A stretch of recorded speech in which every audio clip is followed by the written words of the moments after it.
चुनावी लिहाज से आपको बता दें आज बड़ा दिन है। जी हां, अमित शाह अखिलेश के गढ़ आजमगढ़ में होंगे, जहां से अखिलेश सांसद भी हैं। उधर अखिलेश का विजय यात्रा रथ योगी आदित्यनाथ के गढ़ गोरखपुर में घूमेगा। अमित शाह आजमगढ़ के साथ बस्ती का दौरा भी करने वाले हैं। अमित शाह आजमगढ़ में यूनिवर्सिटी की नींव भी रखेंगे। उधर अखिलेश यादव समाजवादी विजय यात्रा के तीसरे दौर की शुरुआत करेंगे।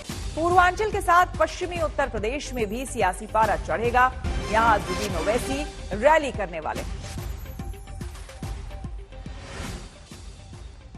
तो आपको हम 3 तस्वीरें दिखा रहे हैं। पहली तस्वीर आपको हम बता दें जो आज कार्यक्रम होने वाला है। पहले तो आपको बता दें कि 2 दिनों के दौरे पर अमित शाह है उत्तर प्रदेश के, जिसमें कि फिलहाल वो वाराणसी में है। आज यहां पर एक अहम कार्यक्रम होने वाला है और उस कार्यक्रम को अटेंड करने के बाद सीधे वहां से आजमगढ़ के लिए रवाना हो जाएंगे अमित शाह, जहां पर यूनिवर्सिटी का शिलान्यास करना है। दूसरी तस्वीर आप देख रहे हैं अखिलेश यादव की। अखिलेश यादव योगी आदित्यनाथ के गढ़ यानी कि गोरखपुर में अपनी विजय यात्रा निकालेंगे। और तीसरी तस्वीर आप ओवैसी के देख रहे हैं, जो कि आज मेरठ के नौचंदी में आपको गरजते हुए नजर आएंगे।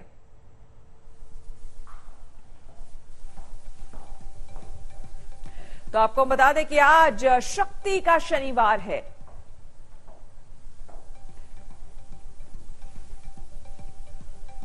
तो आपको हम बता दें कि आज किस तरह का कार्यक्रम रहने वाला है। अमित शाह और अखिलेश यादव का एक दूसरे के गढ़ में हुंकार होगी। आजमगढ़ में जैसा कि आपको बताया अमित शाह यहां रैली करने वाले हैं, तो गोरखपुर में अखिलेश की रथ यात्रा होने वाली है। वहीं बस्ती में भी रैली करेंगे अमित शाह, यानी पूर्वांचल पर पूरी नजर होगी। गोरखपुर में रैली करने वाले हैं अखिलेश यादव। अखिलेश यादव ने भी कहा है कि शायद डर गई है बीजेपी और यही वजह है कि बड़े बड़े नेता यहां आ रहे हैं। तो आजमगढ़ में यूनिवर्सिटी की नींव भी रखेंगे। आनन फानन में बताया जा रहा है कि यहां पर जमीन खोजी गई और उसके बाद यूनिवर्सिटी की नींव रखने वाले हैं अमित शाह। तो क्यों अहम है पूर्वांचल में जीत? हर चुनाव में सियासी मूड बदलता रहता है। ये एक बड़ी यहां की बात है कि हर चुनाव, जब भी चुनाव होते हैं, यहां पर सियासी मूड जो है वो बदलता रहता है। यानी कि यहां पर समीकरण साधना बड़ा इंपॉर्टेंट है। यूपी की सियासत की दिशा तय करता है। 2017 में बीजेपी का मजबूत गढ़ बन गया था। 2017 से पहले आपको बता दें कि बीएसपी और एसपी का गढ़ था ये पूर्वांचल, लेकिन 2017 में बीजेपी को 164 में से 115 सीटें यहां पर मिल गई थी और इसी जीत को बीजेपी आगे कायम रखना चाहती है। और यही सबसे बड़ी वजह है कि यहां पर इस तरह का दौरा हो रहा है। हर बूथ को मजबूत करना होगा। देखिए, यूपी फतेह के लिए शाह के जो 5 मंत्र हैं वो आपको हम बता रहे हैं। अमित शाह ने जो 5 मंत्र दिए हैं कि हर बूथ को मजबूत करना होगा। दूसरा, पन्ना प्रमुख की अहम जिम्मेदारी ये तय करेगी यहां पर कि आगे की राह किस तरह की होने वाली है। तीसरा जो अहम मंत्र दिया गया है अमित शाह की तरफ से, वो भी आपको हम बता दें कि लगातार कहा गया है कि उत्तर प्रदेश फतह के लिए जिस तरह से समीकरण वहां पर बनते बिगड़ते रहते हैं, उसके लिहाज से आगे जो है काफी इंपॉर्टेंट हो जाता है कि किस तरह से आगे बढ़ा जाए। 60 वोट की जिम्मेदारी ले पन्ना प्रमुख। तो पन्ना प्रमुख को जिम्मेदारी दी गई है, वो काफी अहम है और 60 वोट की जिम्मेदारी लेनी होगी पन्ना प्रमुख को। चौथी बड़ी बात, 12 से 15 घरों में जाए पन्ना प्रमुख। तो आगे किस तरह से बढ़ेंगे, किस तरह से बूथ लेवल को स्ट्रांग करते हुए, मजबूत करते हुए बीजेपी आगे बढ़ना चाहती है, उसका पूरा खाका है। सरकार के कामों का प्रचार हो। तो सरकार ने क्या कुछ काम किया है, मोदी सरकार के क्या क्या योजनाएं मोदी सरकार की रही है, घर घर जाकर बताना होगा। 2017 2019 में जीत का मंत्र देने वाले अमित शाह ने 2022 में 300 प्लस की रणनीति तय की। विधानसभा प्रभारियों को जिम्मेदारियों की बारीकी जानकारी दी। माननीय मोदी जी, माननीय योगी जी ने देश और प्रदेश में भय और भ्रष्टाचार मुक्त शासन दिया है। महंगाई है, बेरोजगारी है, और तब जब देश के प्रधानमंत्री यूपी से हैं, देश के राष्ट्रपति यूपी से हैं, देश के रक्षा मंत्री यूपी से हैं, सबसे ज्यादा लोकसभा जीते, सबसे ज्यादा विधानसभा जीते, और जनता क्या दे सकती थी? तो लोकतंत्र में जब इतना सम्मान दिया है भारतीय जनता पार्टी को, तो इस बार वही जनता सवाल करेगी और इनका सफाया भी करेगी। अभिषेक हमारे साथ जुड़े हैं सीधे आजमगढ़ से, हम उनके पास चलते हैं। अभिषेक, फिलहाल जो तस्वीर सामने आ रही है, 10:13 हुए हैं। फिलहाल जो कार्यक्रम के मुताबिक आपने भी बताया था कि वाराणसी में आज चूंकि अमित शाह हैं, वहां पर एक कार्यक्रम को अटेंड करने के बाद सीधे आजमगढ़ पहुंचेंगे। तो कितने बजे वो आजमगढ़ पहुंचेंगे? और साथ ही साथ अखिलेश यादव यहां पर हुंकार भरते हुए नजर आ रहे हैं। उन्होंने साफ तौर पर कहा है कि ये बीजेपी की बेचैनी है, उसे पता है कि आने वाले चुनाव में उसका सुपड़ा साफ हो जाएगा, इसीलिए बड़े बड़े नेता जो है यहां पर आ रहे हैं। देखिए, बिल्कुल 11 बजे के लगभग वाराणसी में कार्यक्रम होना है। राजभाषा सम्मेलन है जहां पर अमित शाह मौजूद रहेंगे और 12:30 बजे वहां से वो उड़ान भरेंगे आजमगढ़ की इस जगह के लिए जहां मौजूद हैं। यहीं पे राज्य स्तरीय विश्वविद्यालय का शिलान्यास उनके द्वारा होना है और इसके साथ ही साथ वो जनसभा करेंगे। दूसरी तरफ अखिलेश यादव की अगर बात की जाए तो गोरखपुर में उनकी हुंकार भरी जा रही है। वो वहां से शुरुआत कर रहे हैं अपने तीसरे चरण की रथ यात्रा की और इसमें महत्वपूर्ण यही है कि लगातार अखिलेश यादव अपने तल्ख तेवर के साथ में बीजेपी सरकार पर अपने कामों को पलीता लगा करके कहीं ना कहीं उसका प्रचार करने की बात करते रहे, चाहे पूर्वांचल एक्सप्रेसवे हो, चाहे कुशीनगर की का हवाई अड्डा हो, इसके अलावा मेडिकल कॉलेजेस का शिलान्यास हो। सब पर साफ तौर पर अखिलेश यादव का यही कहना है कि पूर्वांचल का विकास जो समाजवादी पार्टी के समय में हुआ, बीजेपी ने बस उसको रिब्रांड करने का काम किया है।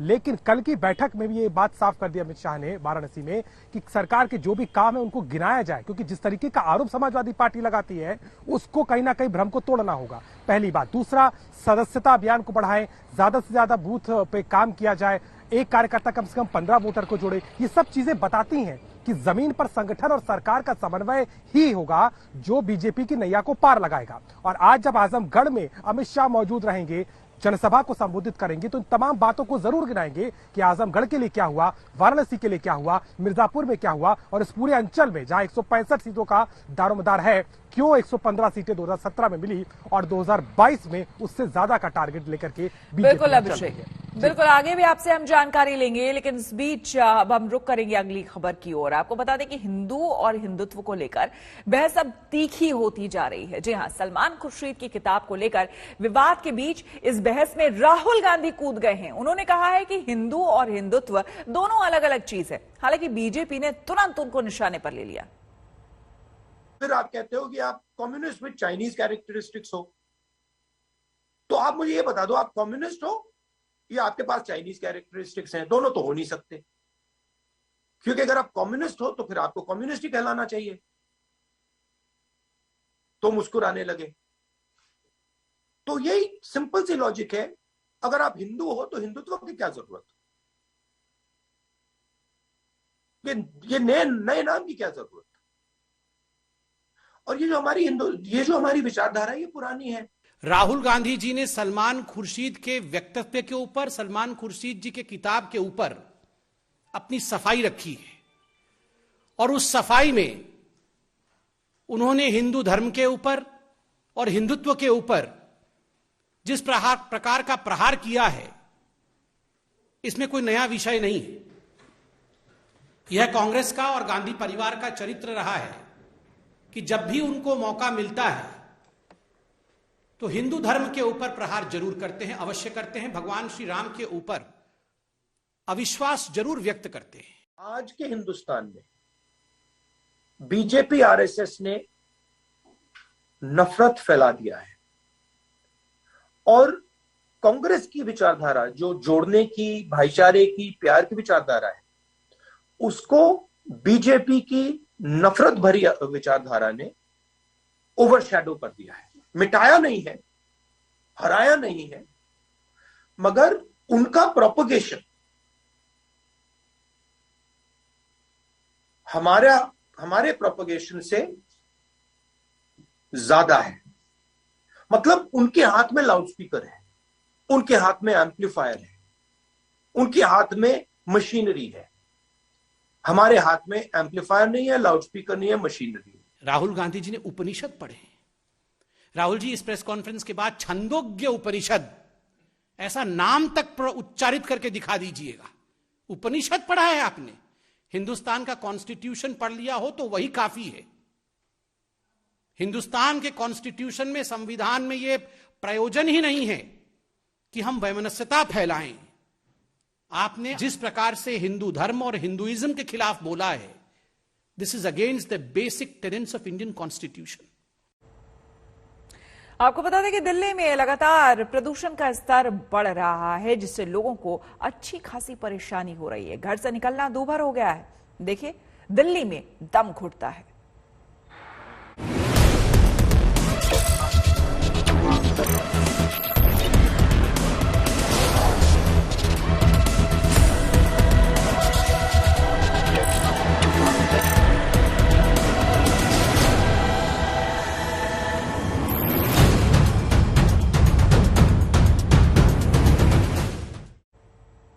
दिल्ली की हवा में आज भी जहर घुला हुआ है। कमोबेश सारे इलाकों का AQI खतरनाक स्तर पर बना हुआ है। दिल्ली का औसत AQI भी 400 से ज्यादा है। इसके अलावा तमाम बड़ी जगहों पर AQI 400 से 500 के बीच है। नोएडा में तो इसका स्तर 700 के पार पहुंच गया है, जो कि हैजार्डस की कैटेगरी में आता है।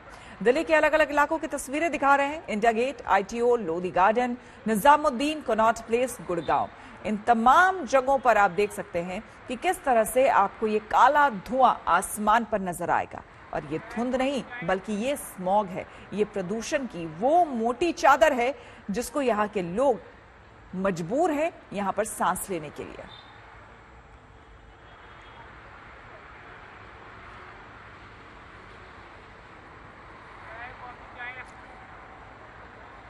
हमारे संवाददाता हमारे साथ अलग अलग जगहों से जुड़ रहे हैं। हिमांशु ITO से जुड़ गए हैं, DND से हमारे साथ सुशांत जुड़ गए हैं, और साथ ही साथ हमारे साथ जुड़ गए हैं कनॉट प्लेस से हमारे संवाददाता सुमित, माफ करिएगा, मोहित हमारे साथ जुड़ गए हैं कनॉट प्लेस से। हम मोहित से भी और जानकारी लेंगे, लेकिन सबसे पहले चलते हैं DND।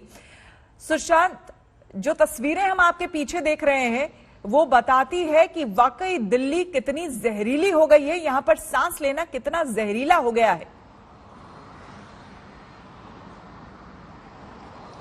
देखिए श्वेता, जिस तरीके की तस्वीरें सामने हैं मेरे पीछे आप देख रहे होंगे, अंदाजा लगाया जा सकता है कि जो दिल्ली NCR की जो पूरी तरीके से हवा है वो बेहद खतरनाक हो गई है।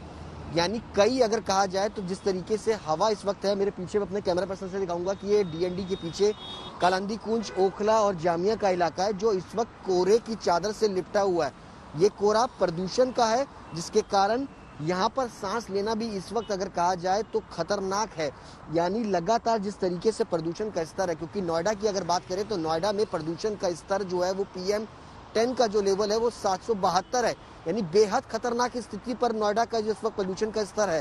पीछे आप देखिए DND की तरफ जाने वाला जो ये रूट है, जितने भी साइन बोर्ड्स हैं वो आपको नजर नहीं आएंगे, पूरी तरीके से धुंधले हैं। यानी सीधे तौर पर अगर कहा जाए तो प्रदूषण का लेवल लगातार दिल्ली NCR के अंदर बना हुआ है, सीवियर कंडीशन को पार कर रहा है। इसके अलावा सांस लेने, बच्चे, बुजुर्ग जिनको हर किसी को परेशानी हो रही है। चलते हैं ITO। हिमांशु, वहां का हाल बताए। देखिए, लोग मजबूर हैं, घरों से निकलना है, नौकरी पर जाना है, ये एक मजबूरी है, लेकिन एहतियात भी बरतना होगा क्योंकि सांस लेना यहाँ बहुत मुश्किल है।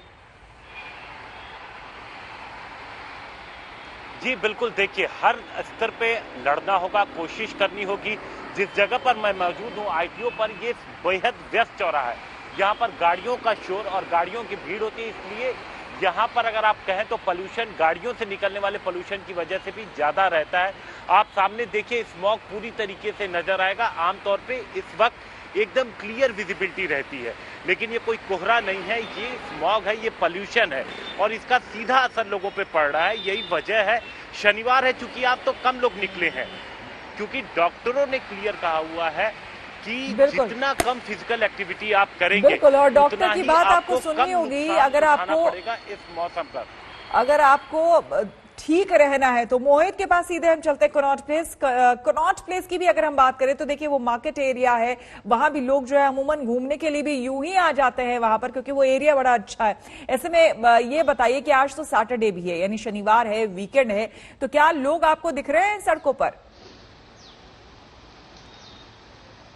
जी श्वेता, पहले तो हम आपको ये दृश्य दिखा दें कनॉट प्लेस के, और कनॉट प्लेस क्यों चुना गया है। लोगों को यहाँ की जानकारी दे दें, क्योंकि ऐसी जगह है जहां पर लोग अक्सर आते रहते हैं, ना केवल शॉपिंग के लिए बट सिर्फ घूमने के लिए भी लोग आते रहते हैं। और यही वजह है। मैं अपने कैमरा पर्सन से कहूंगा एक बार जरा घुमा करके दृश्य दिखाएं आसपास के, और दिखाएं लोगों को कि कैसे एक धुएं की जो चादर है उसने पूरे कनॉट प्लेस को भी ओढ़ लिया है। और यही कुछ दृश्य हैं जो हर जगह से देखने को मिल रहे हैं। हमारे जो बाकी के साथी हैं, चाहे हम हिमांशु की बात करें, चाहे हम सुशांत की बात करें, वो अलग अलग जगह से यही दिखा रहे हैं कि दिल्ली कैसे कोहरे की चपेट में है। अब बात करें सिर्फ इस कोहरे की, तो काफी सारी वजहें हैं जो एक साथ मिलकर के ये कोहरा जो बनाती हैं हर साल सर्दियों के समय में। न केवल पराली का जलाना है, लेवल अलग अलग इलाकों में बढ़ा हुआ है। कुल मिलाकर यहाँ पर जो है सांस लेना मुश्किल हो रहा है।